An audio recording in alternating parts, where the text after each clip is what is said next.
வணக்கம். இன்றைக்கி நட்சத்திரம் சதய நட்சத்திரம். சதய நட்சத்திரத்தில் பிறந்தவர்கள் வாழ்க்கையில் வெற்றி பெற ஒவ்வொரு சதய நட்சத்திரம் வரும் நாளில் மாரியம்மன் கோவிலில் பால் தானம் தருவதும், உடல் ஊனமுற்றவர்களுக்கு தயிர் சாதம் தானம் தருவதும், மீன்களுக்கு உணவளிப்பதும், நாகர்புற்றுக்கள் வழிபாடு செய்வதும் அல்லது நாகலிங்க மரத்தை நீங்கள் சுற்றி வருவதும், இப்படி பல்வேறு பரிகாரங்கள் தானங்கள் தொடர்ந்து செய்து வந்தால்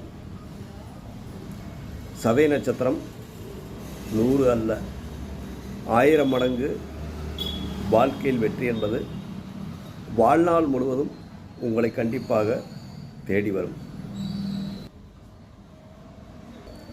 நன்றி, வணக்கம்.